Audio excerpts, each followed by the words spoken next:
الحمد لله وكفى وسلام على عباده الذين اصطفى أما بعد قال النبي صلى الله عليه وسلم الحياء شعبة من الإيمان صدق الله العظيم. محترم سامعین، مکرم حاضرین، میرے مکتب کے چھوٹے چھوٹے قرآن کے عاشقوں، آنے والے پیارے مہمانوں اور صدر جلسہ، آج کی اس نورانی مجلس میں شرم و حیا کے عنوان پر کچھ بولنے کی ہمت کر رہی ہوں.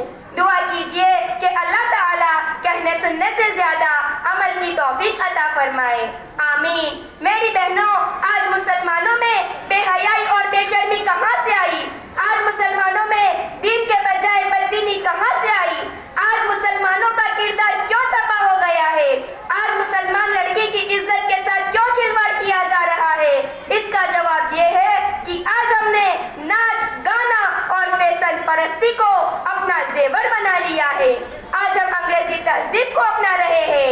ایک طرف وہ باغ جس کو جنت کا دروازہ بتایا گیا ہے اور دوسری طرف وہ ماں جس کے پیروں تلے جنت بتائی گئی ہے.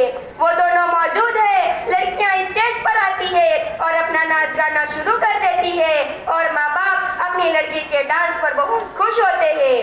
میری بہنوں، آج ہوٹلوں، ریسٹورنٹوں، کال سینٹر اور شو روم میں عورتیں اس لیے رکھی جاتی ہے تاکہ مرد ان کی طرف کھینچ کر آئے.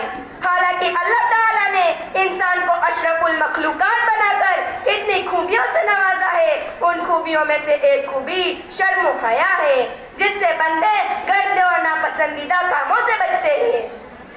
اس لیے اللہ کے حضور صلی اللہ علیہ وسلم نے ارشاد فرمایا الحیاء شعبۃ من الایمان، کہ حیا ایمان کا ایک جز ہے.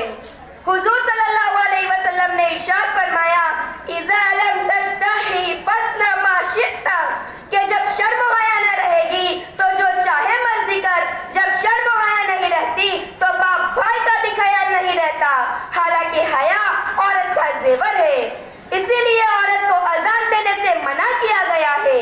عورت کو اپنا بچا ہوا پانی کسی غیر مرد کو دینے سے منع کیا گیا ہے. عورت کو ایسی جگہ کپڑا لٹکانے سے منع کیا گیا ہے جہاں غیروں کی نظر پڑتی ہو. عورت کو ایسی جگہ اپنے سر کے بال ڈالنے سے منع کیا گیا ہے جہاں غیروں کی نظر پڑتی ہو. عورت کا کسی غیر مرد کے ساتھ بات کرنا حرام کر دیا گیا ہے. عورت کا کسی غیر مرد کو خط لکھنا یا واٹس ایپ یا فیس بک کے دوارا پیغام بھیجنا حرام کر دیا گیا ہے. چنانچہ مذہب اسلام میں لڑکی کا رشتہ بڑی عزت کے ساتھ کیا جاتا ہے اور دشمن اسلام مسلمانوں کی تہذیب کو پائمال کرنے کی کوشش کر رہا ہے. وہ ننھی کلی جس کی نگاہ کبھی شرم و حیا کی وجہ سے کسی غیر مرد کی طرف نہیں اٹھتی تھی. ہوٹل میں بیٹھ کر کرتی ہے ناشتہ، ہوٹل میں بیٹھ کر کرتی ہے ناشتہ، آنچل گرا کر سر سے چلتی ہے راستہ، آنچل گرا کر سر سے چلتی ہے راستہ.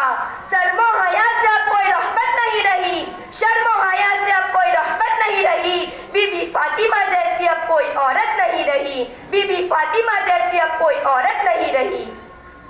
اسلام کی مقدس شہزادیوں، سیدہ فاطمہ الزہرا پر جان نوچاور کرنے والی عورت، تیرا زیور سونا چاندی ہیرا جواہرات نہیں ہے. تیرا زیور شرم و حیا ہے اور حیا آدھا ایمان ہے. اگر تو غریب ہے تو اپنی غریبی پر رنج نہ کر، کیونکہ دنیا میں بہت سے ایسے لوگ ہیں جو تجھ سے بھی زیادہ غریب ہے. اگر خدا نے تجھے حسین بنایا ہے تو اپنے حسن پر غرور نہ کر، ان قریب یہ حسن ختم ہو جائے گا.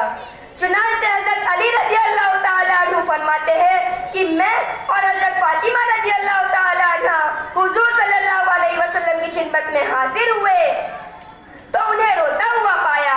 ہم نے عرض کیا آپ کیوں رو رہے ہو؟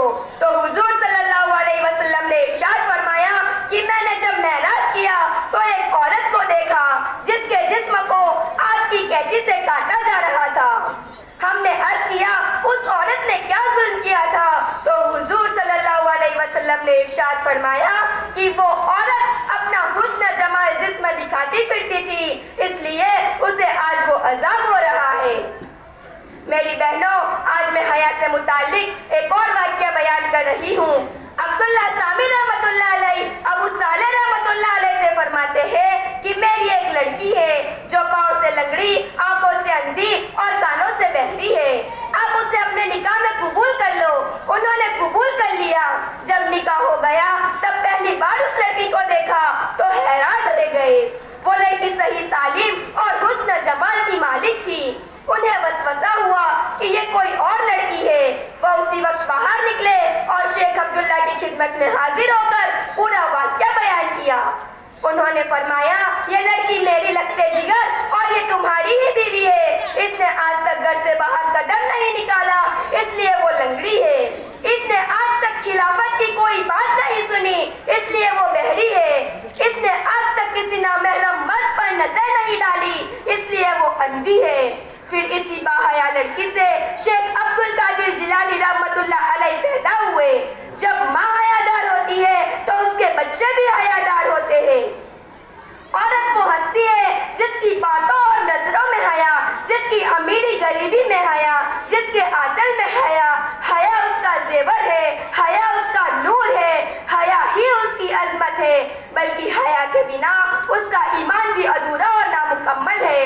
اللہ ہم سب کو حیا کا زیور عطا فرمائے اور کہنے سننے سے زیادہ عمل کی توفیق عطا فرمائے. وما علینا الا البلاغ. ماشاء اللہ، بہت خوب. اللہ قبول فرماوے اور